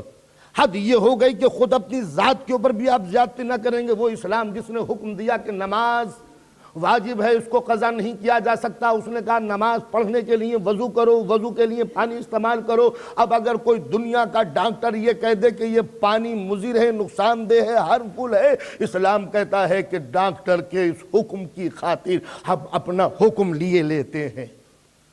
تم زحمت نہ کرنا، وضو نہ کرنا، تیمم کر لو۔ کہا کھڑے ہو کے نماز پڑھو، کہا نہیں ہوا جاتا، تکلیف ہوتی ہے، کہا بیٹھ جاؤ۔ بیٹھ کے نماز نہیں پڑھ سکتے، لیٹ جاؤ۔ اشاروں سے پڑھو، اشاروں سے نہیں پڑھ سکتے، ہاتھ بھی مت اٹھاؤ، دل و دماغ میں پڑھ لو۔ آپ نے اندازہ لگایا کہ جو اسلام یہ زحمت نہ گوارا کرتا ہو کہ آپ کے ہاتھ اٹھیں، اس اسلام پر یہ تہمت نہیں لگائی جا سکتی کہ اس نے ظلم سکھایا ہوگا۔ روزے رکھو، نہیں رکھ سکتے بعد میں رکھ لینا، بیمار ہو مت رکھو، سفر میں ہو چاہے صحت مند ہو، ہم جانتے ہیں کہ سفر میں بڑی پریشانی ہوگی، سفر میں روزے نہ رکھنا، جب سفر ختم ہو جائے بعد میں رکھ لینا۔ آپ نے اندازہ لگایا اسلام نے اتنی زیادتی کی۔ یہ تھا اسلام کا وہ اصول کہ زیادتی نہ کرنا۔ جب اپنی ذات پر زیادتی اسلام گوارا نہیں کر سکتا تو دوسرے کے لیے زیادتی کب گوارا کرے گا؟ ارے جو اسلام یہ کہتا ہو کسی کی پیٹھ پیچھے غیبت نہ کرنا، کیوں کہ ایسا نہ ہو کہ اس کے جملوں سے کسی کے دل کو تکلیف پہنچے۔ جو کافروں کے لیے کہہ رہا کہ قولوا للناس حسنا، جب پبلک سے گفتگو کرو تو تمہارا لہجہ تلخ نہیں ہونا چاہیے۔ جو اسلام زبان کے نشتر سے دل کو برمانا نہ چاہے، وہ شمشیر و خنجر اٹھانے کی اجازت کب دے گا؟ پبلک سے یہ نہیں کہا کہ قولوا للعلماء، علماء سے گفتگو کرو تو شریفانہ کرو، باپ سے گفتگو کرو تو شریفانہ کرو، قولوا للناس حسنا، جب پبلک سے گفتگو کرو تو تمہارا انداز پولائٹلی، گفتگو نرم و لہجے سے ہونی چاہیے۔ یہ ہوا کسی کی غیبت نہ کرنا، غیبت و جہد العاجز، جو پیٹھ پیچھے برائی کرتا ہے تو تھکے ہوئے کا آخری ہتھیار پیٹھ پیچھے برائی کرنا ہے۔ کسی نے امام زین العابدین سے کہا مولا فلاں آدمی آپ کو یوں کہہ رہا تھا، کہا بھائی اس آدمی نے اندھیرے میں تیر چلایا تھا، وہ تیر میرے کبھی نہ لگتا، تو نے اس تیر کو پکڑ کر میرے سینے میں بے بس کر دیا۔ آپ نے اندازہ لگایا؟ غیبت مت کرو، کسی کو غلط نام مت بھرو، غلط نام لے کے مت پکارو، یہ تھا کہ کسی کو تکلیف مت پہنچاؤ۔ لیکن یہ تو تھا ایک رخ۔ اب اسلام کہتا ہے اگر دوسرا کے کوئی ستانے لگے تب، تو اگر دوسرا ستانے لگے بلا وجہ اور اسلام نے کہہ دیا کہ ستانے دو، تو اس کے معنی ہے کہ ظالم کو اور ظالم بنا دو اور مظلوم کو اور مظلوم بنا دو۔ اسلام کہتا ہے کہ اگر تمہارے منہ پہ کسی نے تماچا مارا تو تم بھی مارو۔ اسلام کا قانون، تمہارے منہ پہ کسی نے تماچا مارا تم بھی مارو۔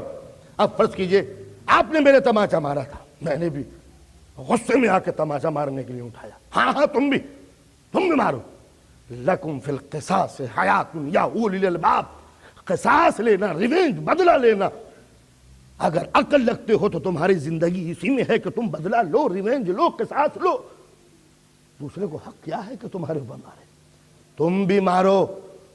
اب ایک مرتبہ ہم نے ہاتھ اٹھایا مارنے کے لیے، تو فرض کیجئے ہاتھ زور سے بڑھنے والا تھا، غصہ بہت زیادہ تھا۔ اسلام نے کہا دیکھو ہم نے تمہیں بدلہ لینے کا حق دیا ہے، ٹھیک ہے تم بھی مارو، لیکن کیسے مارو گے؟ قاتل یقتلون الذین فی سبیل اللہ، ان کو قتل کرو۔ قاتل الذین یقتلونکم، جو تمہیں قتل کرے تم بھی انہیں قتل کر دو۔ ولا تعتدوا، زیادتی نہ کرنا۔ دیکھو ہم تمہیں بدلہ لینے کی اجازت دیتے ہیں مگر زیادتی نہ کرنا۔ مفہوم کیا ہوا؟ آپ نے میرے تماچا مارا، اسلام نے کہا ٹھیک ہے تم بھی مارو۔ ہم نے ہاتھ اٹھایا بڑے غصے میں، بڑے طاؤ میں، بڑے جلال میں، بڑے غیظ و غضب میں۔ اسلام نے کہا ٹھیک مار تو رہے ہو مگر پاور زیادہ یوز نہ کر دینا، جتنے زور سے اس نے مارا ہے اتنے ہی زور سے تم مارنا۔ تو اب میرا ہاتھ جو بے لگام ہو گیا تھا، بے قابو ہو گیا تھا، حد سے بڑھ گیا تھا، اس میں ایک سسٹم پیدا ہوا کہ کہیں زیادتی نہ ہو جائے۔ واللہ لا یحب المعتدین، اللہ زیادتی کرنے والوں کو دوست نہیں رکھتا۔ تو اگر انہوں نے 20 پاور کا تماچا یوز کیا تھا تو میں کوشش کروں گا کہ 19 کا ہو جائے، ورنہ زیادتی ہوگی۔ تو اب میں نے ہاتھ اٹھایا مارنے کے لیے، جو ریونج کی آگ تھی وہ بھڑکی، کچھ کم ہوئی۔ جب مارنے لگا کہ مرتبہ اسلام نے کہا ٹھہرو ذرا، ٹھہرو، مار لینا، ٹھیک ہے تمہیں حق ہے۔ لکم فی القصاص حیات یا اولی الالباب، اے زندگی عقل والو تمہاری زندگی اسی میں ہے کہ تم بدلہ لو، لیکن اگر تم اسے معاف کر دو گے تو اس کی جزا ہم تمہیں آخرت میں دیں گے۔ تو آپ نے دیکھا یہ تھا اسلامی سسٹم کہ اس نے ظالم کے مد مقابل حکم دیا تم بھی ہاتھ اٹھاؤ، لیکن اگر معاف کرنے کی صلاحیت رکھ سکتے ہو تو معاف کر دو۔ یہ تھا قانون۔ پریکٹیکل دیکھیں، مولا کے سر پر ضربت لگی، ابن ملجم گرفتار ہو کے آیا، بازو جکڑے ہوئے ہیں، بازو بندھے ہوئے ہیں، ابن ملجم کا چہرہ زرد۔ ایک مرتبہ امام حسن کو بلایا علی نے، حسن کیا اس کو ڈرایا گیا ہے؟ کیا اس کے زیادتی ہوئی ہے؟ کیا یہ خوف زدہ کیوں ہے؟ اس کا رنگ زرد کیوں ہے؟ بازو کھولو، بازو کھولو، مسلمان قیدی نہیں بنایا جا سکتا، مسلمان کو قیدی نہیں بنایا جا سکتا، مجرم ہے، بازو کھول دو، آزاد ہوا۔ اب مولا نے ایک جملہ کہا، ابن ملجم کیا میں تیرا اچھا امام نہ تھا؟ یہ کھلی ہوئی عدالت میں ایک مقدمہ نہیں ہے تو اور کیا ہے؟ بتا میرا جرم بتا، تو نے میرے سر پہ ضربت کیوں ماری ہے؟ لگا الزام، بتا میرا قصور کیا ہے؟ کیا میں تیرا اچھا امام نہ تھا؟ ابن ملجم کی آنکھوں میں آنسو، کہتا ہے مولا جو انسان خود دوزخ میں جا رہا ہو اسے کوئی نہیں بچا سکتا۔ یعنی مجرم نے اعتراف کر لیا کہ امام پر تلوار چلا کے میں خود ہی دوزخ میں جا رہا ہوں۔ اس کے معنی ہے کہ مولا آپ کا کوئی قصور نہ تھا، ورنہ کہتا کہ آپ نے میرے باپ کو مارا تھا، میرے بیٹے کو مارا تھا، یہ ستایا تھا، حق نہیں دیا تھا، ٹیکس نہیں ادا کیا تھا، یہ نہیں ہوتا، کچھ تو کہتا۔ امام کہتے ہیں بتا کیا میں تیرا اچھا امام نہ تھا؟ اور قاتل یہ کہہ رہا ہے مولا جو خود ہی دوزخ میں جا رہا ہو، اس کو آپ کہاں تک بچائیے گا؟ یہ مجرم کے ضمیر نے اپنے خلاف فیصلہ دیا کہ میں دوزخی ہوں۔ جب مولا نے یہ جملہ قرار کرا لیا کہ میرا کوئی قصور نہ تھا، مجرم اپنے آپ کو خود ہی دوست سمجھ رہا ہے، تو ایک مرتبہ عصمت و امامت کو حکم دیا، حسن میری وصیت لکھو، اگر اس ضربت سے میں شہید ہو جاؤں تو مجھے اختیار، تمہیں اختیار ہے، لیکن اگر اس زخم سے میں اچھا ہو جاؤں تو مجھے اختیار ہے، جو چاہے فیصلہ کروں۔ اگر اس زخم سے میں اچھا ہو جاؤں تو مجھے اختیار ہے، جو چاہے فیصلہ کروں، اور اگر اس زخم سے میری شہادت ہو جائے تو اے حسن، ابن ملجم نے میرے ایک ضربت لگائی ہے، تم بھی ایک ہی ضربت لگانا۔ اندازہ لگائے، یہ تھا اسلامی قانون کہ اگر کوئی قاتل ہے تو قاتل کو معاف نہیں کیا جائے گا۔ جو آج اسلامی قانون سے ناواقف لوگ یہ کہتے ہیں کہ اسلام میں تو عفو ہے، بخشش ہے، معافی ہے۔ اسلام میں کسی جرم کی معافی نہیں ہے، اس کی تلافی ہے۔ معافی اور چیز ہوتی ہے، تلافی اور چیز ہوتی ہے۔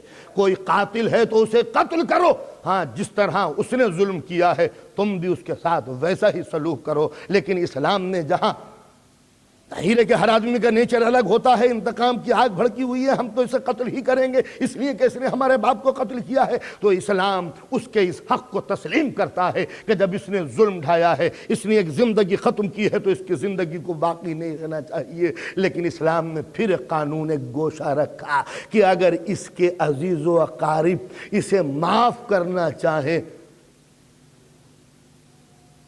تو پھر خون بہا لے کر معاف کیا جا سکتا ہے۔ یعنی قاتل اگر راضی کر لے کہ ٹھیک ہے میں نے قتل کیا ہوں، آپ میں اتنی رقم دینے کے لیے تیار ہوں، تو اسلام نے وارثوں کو حق دیا ہے کہ چاہے تو وہ انتقام میں اس سے بدلہ لیں، اور چاہیں تو اسے معاف کر کے اس سے خون بہا لے لیں۔ یہ دونوں نقطوں کے درمیان میں ایک نقطہ تھا جو دنیا کے کسی قانون میں نہیں ہے۔ یہ تھا وہ، نہ وائلنس ہے نہ نن وائلنس، دونوں نقطوں کو مٹا کر اسلام نے ایک نقطہ عدل بیچ میں لا کے رکھا تھا۔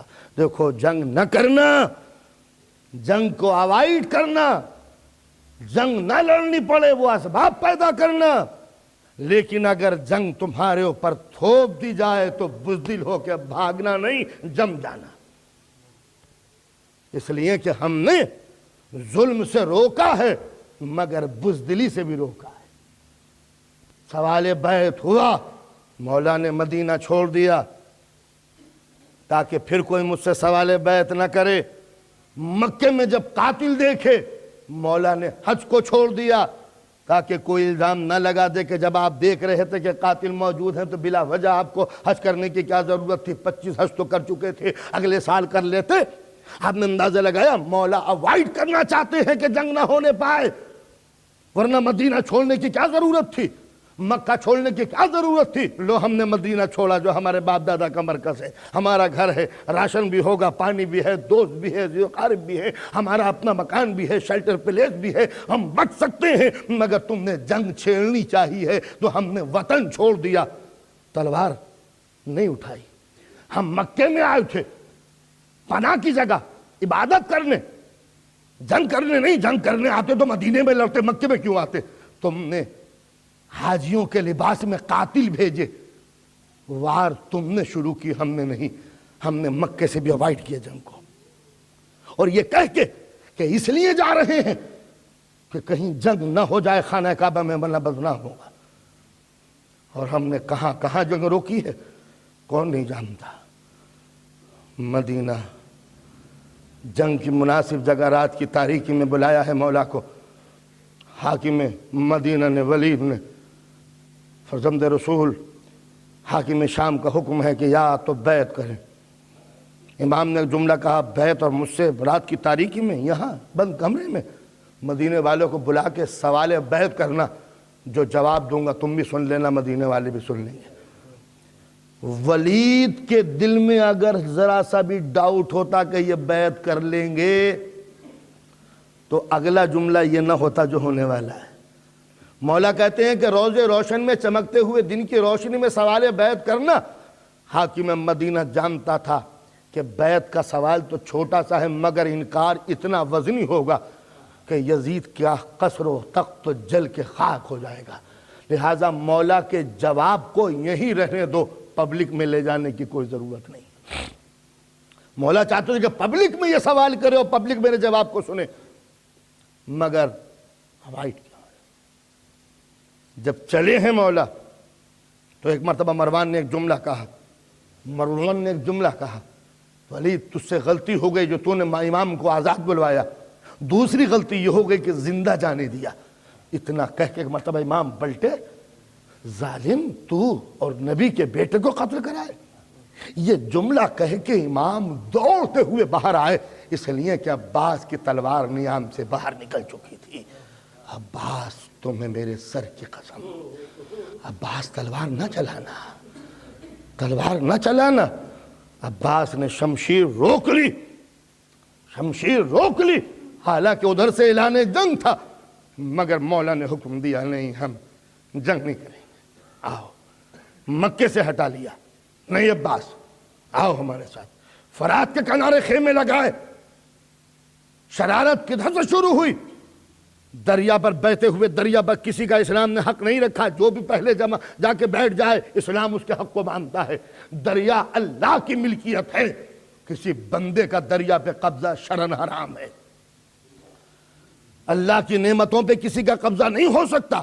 آپ کی پرائیویٹ پراپرٹی ہو, قبضہ کر لو, مت دو. غذا آپ کی پرائیویٹ پراپرٹی ہے, روٹی آپ کی اپنی ملکیت ہے, مت دو. لیکن پانی آپ کی ملکیت نہیں ہے, ہوا آپ کی ملکیت نہیں ہے. اور آپ نے اسلام کے اس قانون کو سامنے رکھ کے کہا, سوچو کربلا کے شہید بھوکے بھی تھے پیاسے بھی تھے, بھوکے بھی تھے پیاسے بھی تھے, مگر پانی مانگا ہے, کسی سے روٹی نہیں مانگی. سنا آپ نے, اہل بیت نے روٹی نہیں مانگی. کیوں کہ روٹی تمہارا حق تھا, ملکیت تھی, تم دو یا نہ دو, ہم کیوں مانگے تم سے. مگر پانی تمہاری ملکیت نہیں ہے, ہم پانی مانگیں گے, روٹی نہیں مانگیں گے. آپ نے اندازہ لگایا کہ جنہوں نے پانی مانگا ہے وہ بھوکے تھے, مگر کسی سے نہیں کہا ہم بھوکے ہیں, ہمیں روٹی دے دو. پانی تمہاری ملکیت نہیں ہے. فرات کے کنارے حسین کے خیمے نصب ہونا حسین کا اسلامی حق تھا, اور اس پر ابن زیاد کا یہ حکم بھیجنا کہ خیمے ہٹا لو اسلام کی خلاف ورزی تھی. عباس نے شمشیر اگر نکالی تھی تو حق بجانب تھے, مگر حکم دیا عباس ہم جنگ میں پہل نہیں کرتے میرے عباس, ہم جنگ میں ابتدا نہیں کرتے. انہوں نے ہمیں روکا ہے, ہم رک گئے, چلو ہٹا لو خیمے, مگر جنگ میں ہم پہل نہیں کرتے. اس لفظ پہل کو یاد رکھیے گا, ہم جنگ میں پہلے حملہ نہیں کرتے. عباس کی شمشیر رک گئی تھی, مگر نویں محرم آ گئی, نبی محرم آ گئی. نبی محرم شام کا وقت, عصر کا وقت ختم ہوا ہے. ابھی سورج ڈوبنے والا ہے کہ ایک مرتبہ پورے یزید کے لشکر نے ایک ساتھ نبی محرم کی شام کو حملہ کر دیا. نبی محرم کو شام کے وقت سورج سے پہلے یزید کے لاکھوں سپاہیوں نے بغیر وار ڈکلیئر کیے ہوئے کربلا کے پیاسوں پر حملہ کر دیا. عباس میدان جنگ میں اکیلا کھڑا ہے. حملہ کیا تو گھبرا کے آنا چاہیے تھا, دوڑتے ہوئے آئے, مسکراتے ہوئے شہزادی زینب کے پاس. شہزادی, لشکر نے حملہ کر دیا.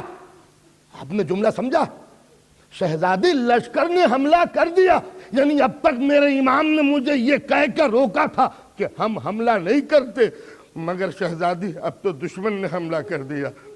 یہ بھی نہیں کہا کہ اب ماں جائے کو جا کے اٹھا لو, عباس کا تنہا آ کے یہ کہنا کہ اے شہزادی لشکر نے حملہ کر دیا، اس کے معنی یہ ہے کہ زینب تم اجازت دے دو، عباس تنہا کافی ہے لشکر کے لیے۔ لیکن یہ زینب حسین کی بیٹی، حسین کی بہن علی کی بیٹی دوڑتی ہوئی آئی۔ حسین خیمے کے چوبے خیمہ سے سر لگائے بیٹھے ہیں، آگے بند ہیں، سو رہے ہیں، شام کا وقت ہے، آنکھ لگ گئی ہے مولا کی۔ زینب نے شانوں پہ ہاتھ رکھ کے کہا بھیا حملہ ہو گیا، اور حسین نے آنکھ کھول کے کہا ان للہ وَإِنَّا إِلَيْهِ رَاجِعُونَ، اور تاریخ کہتی ہے کہ زینب چکرا کے گر گئی، بے ہوش ہو گئی، بے ہوش ہو گئی اس جملے پر ان للہ وَإِنَّا إِلَيْهِ رَاجِعُونَ، اس لیے کہ معلوم ہے کہ جب معصوم یہ جملہ کہتا ہے ان للہ تو معنی اس کے کیا ہوتے ہیں، اس کے معنی کیا ہوتے ہیں؟ خواب میں رسول کو دیکھ رہے ہیں، رسول نے کہا حسین آ جاؤ، اور اسی وقت زینب نے اٹھایا بھیا حملہ ہو گیا۔ حسین نے یہ رسول کے جملے پہ کہا تھا کہ ان للہ، اور زینب نے اس کا مطلب سمجھ لیا، زینب غش میں آ گئی۔ اب حسین کس طرح اپنی بہن کو ہوش میں لائے؟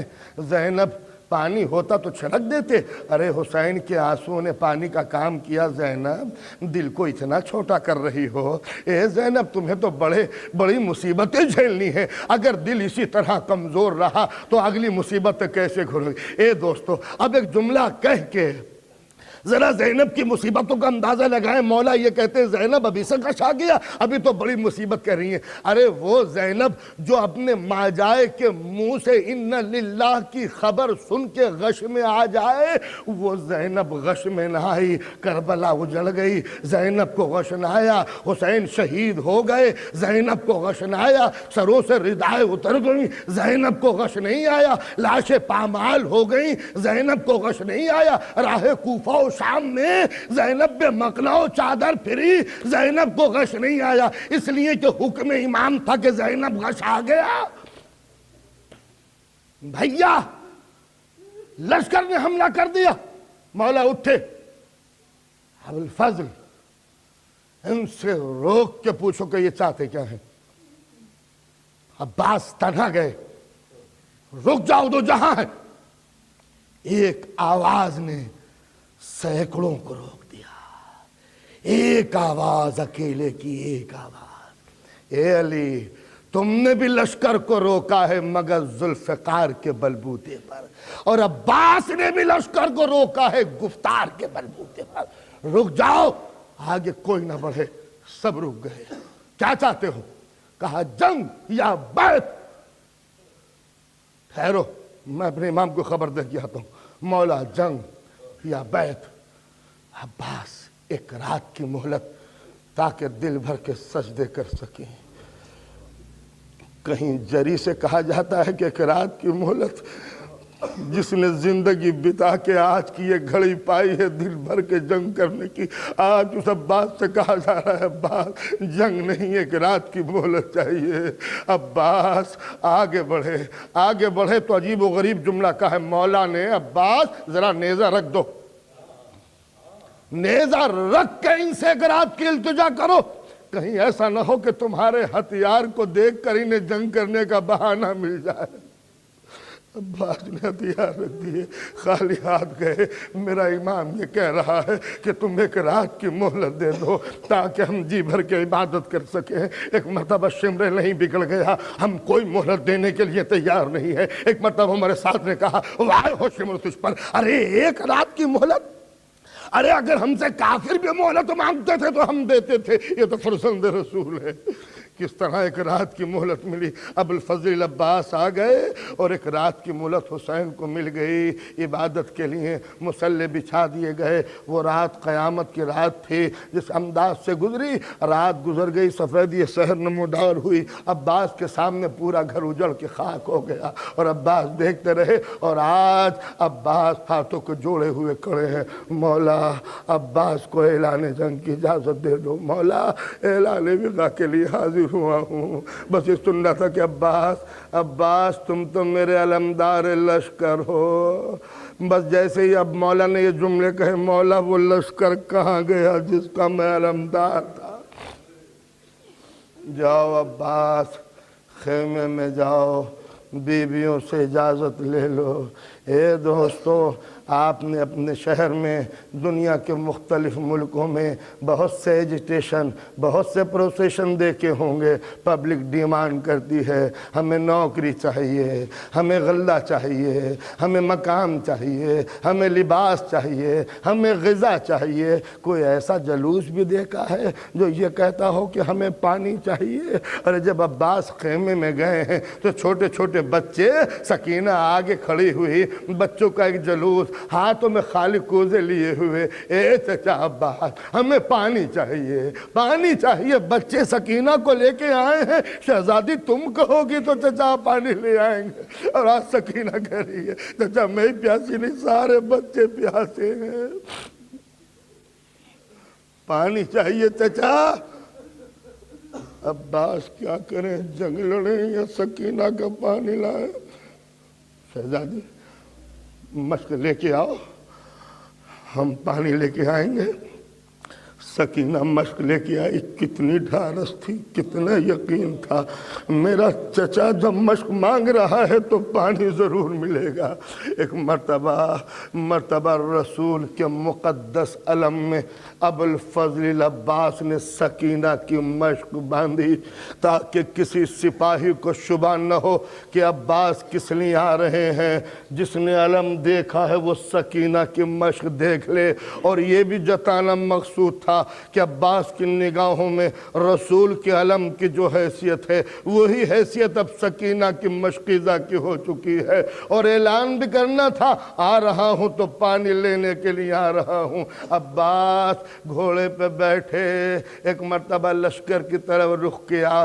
سکینہ نے بچوں کو یقین دلایا، بچوں گھبراؤ نہیں، میرے چچا پانی لے کے آ رہے ہیں، دیکھو وہ علم جا رہا ہے رسول کا، دیکھو وہ مشکیزہ بندھی ہوئی ہے۔ چھوٹے چھوٹے بچے ارے در خیمہ پر کھڑے ہوئے دور سے مقتل میں جناب عباس کے علم کو دیکھ رہے ہیں۔ عباس کا علم کچھ دیر کے لیے رکا، سکینہ نے بچوں کو سمجھایا، ارے میرے چچا کو دشمنوں نے گھیر لیا ہے، اے بچوں ارے دعا مانگو میرا چچا کامیاب ہو جائے۔ کچھ دیر گزری تھی جو عباس کا علم فرات کے نزدیک پہنچا، سکینہ نے بچوں کو یقین دلایا، بچوں گھبراؤ نہیں، اب فرات میں میرے چچا اتر چکے ہیں، دیکھو علم جھکا ہے، یقیناً میرے چچا نے مشکیزے میں پانی بھر لیا۔ اب ایک مرتبہ علم پھر اٹھا چلا، سکینہ بچوں سے کہتی ہے گھبراؤ نہیں، میرے چچا آ رہے ہیں۔ سکینہ کھڑے ہو کے علم کی زیارت کر رہی ہے، وہ علم چلا، وہ فرات سے علم چلا۔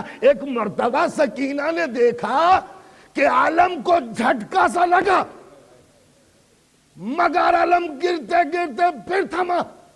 بچی کو کیا معلوم کہ عباس کا وہ بازو کٹ گیا جس میں علم تھا۔ پھر دیکھا کہ علم چلا، سکینہ کا دل جب ڈوبا، جب دوسری مرتبہ جھٹکا لگا، علم گرتے گرتے رکا۔ بچوں ارے میرے چچا کی خیر مانگو،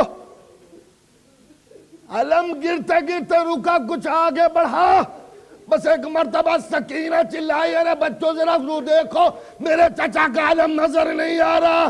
ارے تھوڑی دیر گزری تھی جو ایک آواز آئی، مولا ارے اپنے غلام کی خبر لیجئے۔ سکینہ کو کچھ خبر نہیں، کچھ دیر گزر گئی، مولا بھی جا چکے، بھائی علی اکبر بھی جا چکے۔ ارے کچھ دیر کے بعد سکینہ نے دیکھا کہ علم آ کر در خیمہ پہ کھڑا ہوا۔ سکینہ دوڑی، ایک مرتبہ در خیمہ کا پردہ ہٹایا، کیا دیکھتی ہے کہ عباس کا علم علی اکبر کے ہاتھوں میں ہے، مشکیزہ چھیدی ہوئی۔ ایک مرتبہ سکینہ ارے علم کے نیچے لوٹنے لگی، اے بھیا میرے ساقی سقے کو کہاں چھوڑا، ارے میرے چچا کو کہاں چھوڑا، ارے میں پیاسی نہیں ہوں۔ مولا نے ایک مرتبہ سکینہ کو سینے سے لگایا، اے سکینہ تیرا سقہ فرات کے کنارے مارا۔